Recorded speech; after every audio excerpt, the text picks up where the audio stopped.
Assalamualaikum warahmatullahi wabarakatuh. Shalom, Om Swastiastu, Namo Buddhaya, Salam Kebajikan. Tabik pun. Perkenalkan, nama saya Fani Marsala Sihombing dengan NPM 2212011315. Pada kesempatan kali ini, saya akan menjelaskan terkait analisis putusan Mahkamah Agung nomor 769K garing Pdtsus strip pilot garing 2016 antara PT Bank OCBC LISPTBK dengan Dr. Bernard Nenggolan SHMH. Selanjutnya, saya akan membaginya ke dalam beberapa poin. Yang pertama, bagaimana kronologis perkara kepailitan dan siapa saja pihak-pihak yang terlibat dalam perkara ini. Kronologis dari perkara kepailitan ini diawali dari adanya perbuatan tergugat selaku kurator yang secara sepihak telah memasukkan satu bidang tanah berikut bangunan atau SHGB nomor 3505 Meruya Utara yang terdaftar atas nama De Hue Guan ke dalam daftar harta ataupun Buidil Pilot PT Mega Graha Internasional. Dalam hal ini, penggugat adalah kreditor separatis pemegang jaminan kebendaan atau hak tanggungan dalam proses kepailitan PT Mega Graha Internasional dalam pilot, di mana untuk keperluan usahanya, PT Mega Graha Internasional telah mengajukan permohonan pemberian fasilitas atau kredit utang kepada penggugat. Untuk menjamin terlaksananya pembayaran kembali beberapa fasilitas, kredit atau utang yang telah dikucurkan oleh penggugat kepada PT Graha Internasional, maka PT Mega Graha Internasional memberikan jaminan kepada penggugat berupa SHGB nomor 3505 Meruya Utara yang senilai 46.472.422.214,52 rupiah. Dengan pilotnya PT Mega Internasional, maka PT Mega Graha Internasional telah terbukti cedera janji ataupun non-prestasi terhadap penggugat, dan konsekuensi hukumnya penggugat sebagai pemegang hak tanggungan berhak melakukan lelang eksekusi SHGB nomor 3505 Meruya Utara. Selanjutnya, penggugat telah mengajukan permohonan lelang eksekusi hak tanggungan atas SHGB nomor 3505 Meruya Utara kepada Kantor Pelayanan Kekayaan Negara dan Lelang atau KPKNL tertanggal 15 September 2016, namun tidak dapat melanjutkan permohonan lelang dengan alasan bahwa SHGB nomor 3505 Meruya Utara terdaftar atas nama telah dimasukkan tergugat ke dalam daftar aset sementara PT Mega Graha Internasional dalam harta pilotnya. Penggugat berpendapat bahwasanya SHGB nomor 3505 tidak termasuk ke dalam harta pilot Mega Graha Internasional, dikarenakan harta ataupun buidil pilot adalah harta milik atau terdaftar atas nama debitur pilot, di mana dalam perkara ini seluruh harta yang harus dimiliki atau terdaftar atas nama PT Mega Graha Internasional. Sedangkan SHGB tersebut merupakan milik ataupun terdaftar atas nama De Hue Guan, sehingga bukan merupakan harta atau buidil pilot PT Mega Graha Internasional.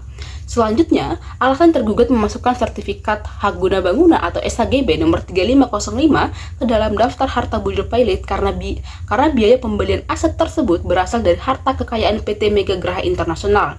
Hal ini tidak sesuai dengan fakta dikarenakan telah dimiliki oleh De Hue Guan jauh sebelum PT Mega Graha Internasional berdiri. Hal ini dibuktikan dengan SHGB nomor 3505 pada tanggal yang diperoleh pada tanggal 22 Januari 1993 jauh sebelum PT Mega Graha Internasional ini berdiri, yaitu didirikan pada tanggal 13 Juli 2002. Selanjutnya, pihak-pihak yang terlibat dalam kronologis perkara ini adalah PT Bank OCBD LISPTBK selaku penggugat. Yang kedua, Dr. Bernard Nenggolan, yaitu kurator Mega Graha Internasional dalam pilot berdasarkan putusan nomor 16 strip Pdtsus strip pilot garing 2025 garing PN Niaga Jakarta Pusat selaku tergugat. Selanjutnya, ada PT Mega Graha Internasional selaku pihak pemberi jaminan kepada penggugat berupa SHGB nomor 3505 Meruya Utara ataupun debitur dalam putusan pilot Pengadilan Negeri Jakarta Pusat nomor 16 garing Pdtsus strip pilot garing 2015 garing PN Niaga Jakarta Pusat. Dan yang selanjutnya ada De Hue Guan selaku pihak pemilik sertifikat hak guna bangunan nomor 3505 Meruya Utara. Poin yang selanjutnya adalah alasan mengajukan permohonan dan gugatan serta upaya hukumnya. Permohonan dalam hal ini, PT Mega Graha Internasional Tbk mengajukan permohonan atas dalil tergugat selaku kurator yang secara sepihak telah memasukkan satu bidang tanah, yaitu SHGB nomor 3505 ke dalam harta budil pilot PT Mega Graha Internasional, di mana PT Mega Graha Internasional memberikan jaminan kepada penggugat berupa SHGB yang total tagihannya sebesar 46.872.214,52 rupiah.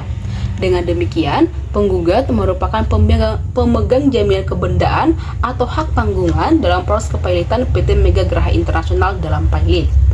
Pengajuan gugatan lain-lain diajukan telah sesuai ketentuan dalam pasal 3 ayat 1 Undang-Undang Kepailitan dan PKPU yang menyatakan putusan atas permohonan pernyataan pilot dan hal-hal lain yang dan atau diatur dalam undang-undang ini diputuskan oleh pengadilan yang daerah hukumnya meliputi daerah tempat kedudukan hukum debitur, serta penjelasan pasal 3 ayat 1 Undang-Undang Kepailitan dan PKPU yang menyatakan yang dimaksud dengan hal lain antara lain aksio pauliana, perlawanan pihak ketiga terhadap penyitaan atau perkara di mana debitor, kreditor, kurator, atau pengurus menjadi salah satu pihak dalam perkara yang berkaitan dengan harta pilot, termasuk gugatan kurator terhadap direksi yang menyebabkan perseroan dinyatakan pilot karena kelalaiannya atau kesalahannya.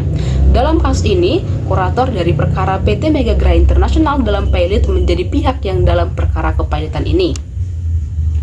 Poin ketiga adalah alasan majelis hakim pengadilan niaga dan atau Mahkamah Agung mengabulkan atau menerima atau menolak permohonan ini.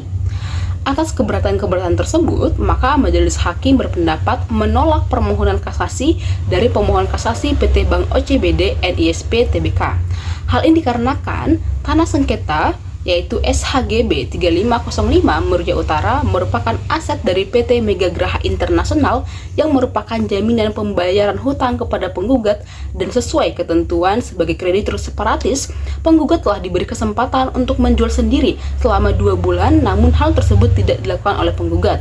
Hal ini telah sesuai dengan ketentuan dalam pasal 55 ayat 1 Undang-Undang Kepailitan dan PKPU yang menyatakan dengan tetap memperhatikan ketentuan sebagaimana dimaksud dalam pasal 56, pasal 57, dan pasal 58, setiap kreditor pemegang gadai, jaminan fidusia, hak tanggungan, hipotek, atau hak agunan atas kebendaan lainnya dapat mengeksekusi haknya seolah-olah tidak terjadi kepailitan.